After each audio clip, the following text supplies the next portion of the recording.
A big thank you to Johnny Moss for the news, and sorry for making a muck-up of the weather forecast there, honestly getting ahead of myself, but the good news is that it is sunny, and that's all you need to know.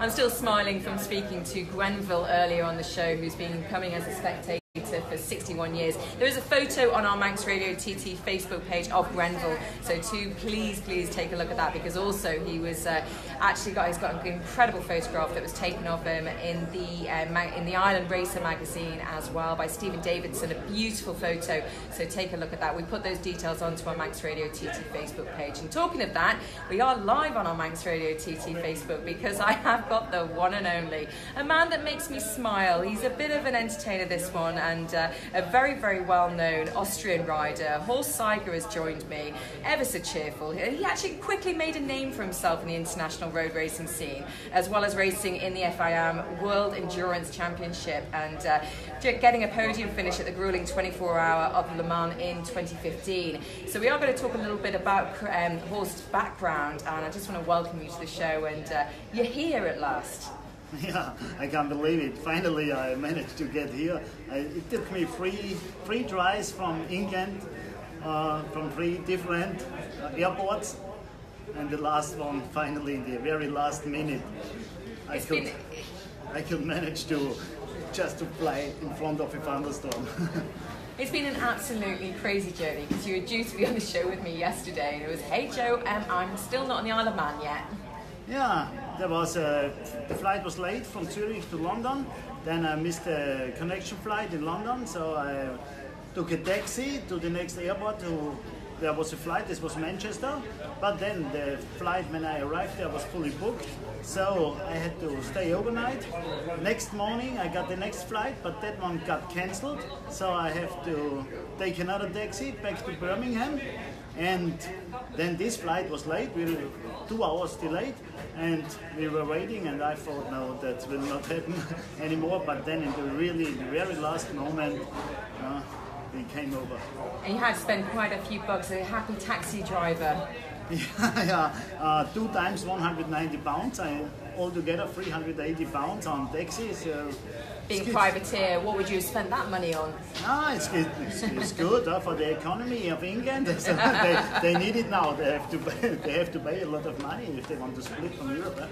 Well, Horst, welcome to Island life. It's good to have you here in the Isle of Man TT. Now, you're not riding this year, and that's due to an injury, which we'll come on to in a moment. But for anyone that doesn't know you, and I'll be surprised if there isn't anyone that doesn't know you, but let's go back a little bit and talk about your background within racing and the first time you sat on a bike. Actually, I was on the back seat of a bike of a friend of my brother when I was 12 or something, and that changed everything. That feeling on a motorbike, it was a Honda 500 with 70 horsepower. Actually now when I would ride it, it's just like nothing, but on that day it was all for me. The acceleration, the lean angle, the feeling going through the corners, it was really good.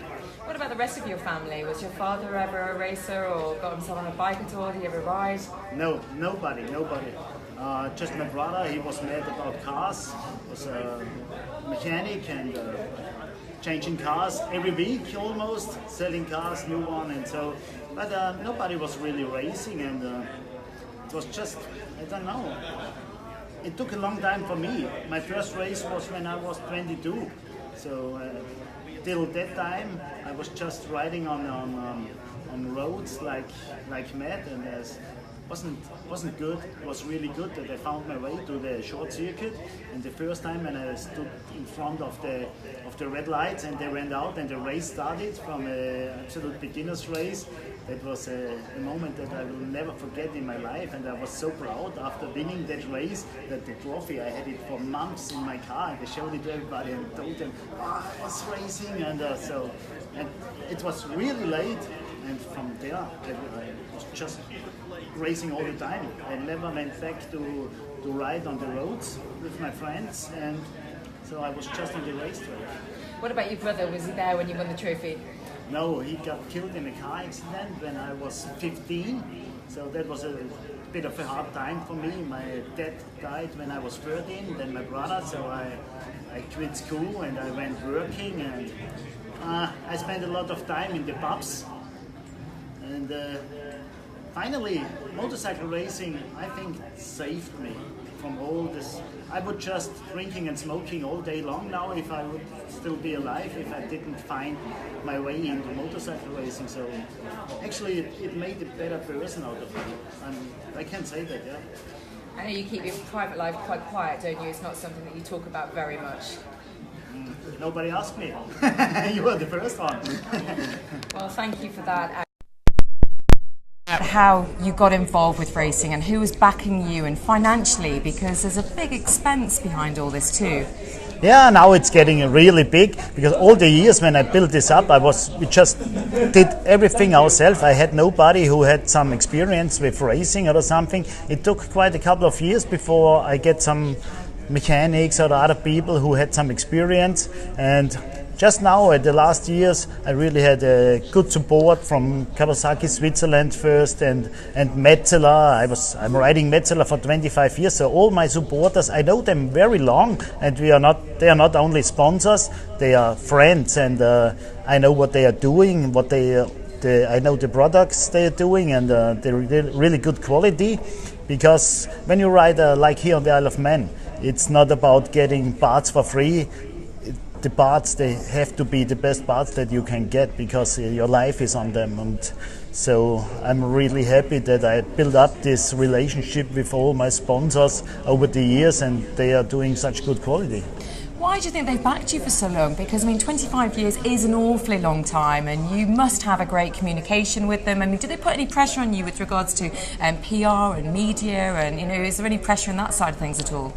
No, I love to do it, this media thing and social media things, like little movies, and so that's how it actually started, that I made some movies behind the bits and sent it to my wife, and then we put it one time on Facebook, and then people love to see what's going on, not only the race, what's going on behind the bits, who is talking to who, and what is everybody doing after the race or before the race. So that was really good, but now I got a little bit lazy, because it's a lot of work to prepare the bikes, to organize the traveling and for the stuff for the mechanics, and to get everything together and work with the sponsors. It's really very important to speak to them and to be honest, and sometimes to go there and bring them some beer or something. Now you're talking. yeah, it is. You know, now on the radio or on the TV, everybody is speaking the same. Every sportsman is speaking the same. Blah blah blah. Big thank you to blah blah blah blah blah. It's all the same. So it's really good that we have some people like Crutchlow who say what it is. This was not good.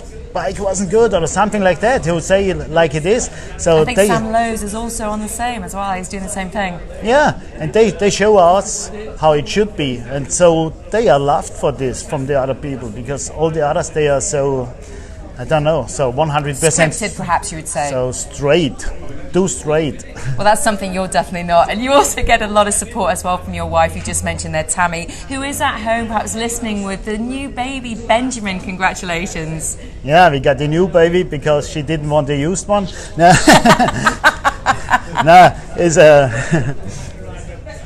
it's really hard to be away from home. I would love to bring them over here, but it's a little bit complicated to travel with a baby, and now how it went with all the flights and delays and cancellation. So it's really good that they didn't do this journey with me, but I'm really looking forward to come back home and see the little guy, little Benjamin, and the mother, because we are really good family together, and we are also a team. So because the mother makes a lot for me, for like the fan travels and merchandise selling, and so I couldn't do it without her. And she gives me always the support, and she gives me the push when I'm down. She say, "Oh, come on, you can do it." Behind every man is a very good woman. Yeah, not behind the gay ones, but there's another man. Oh, Horst, live on Manx Radio TT. That's a classic. Wow. Thank you so much for joining us, Horst. We are live, as I say, on our Manx Radio TT Facebook page, so do keep the comments coming, and just after the break I'll be talking more to Horst and perhaps getting those comments to you and getting those comments answered by Horst. Just to let you know that John McGuinness is at Talk of the Town, which is a restaurant here in Nobles Park, and he is there until 4 o'clock this afternoon. So he's there from 2 till 4. He's going to be signing books, and he's also got his merchandise as well with him. So if you fancy some good food or a few beers, head to Talk of the Town, and you can also catch up with John McGuinness. We're going to take a break now.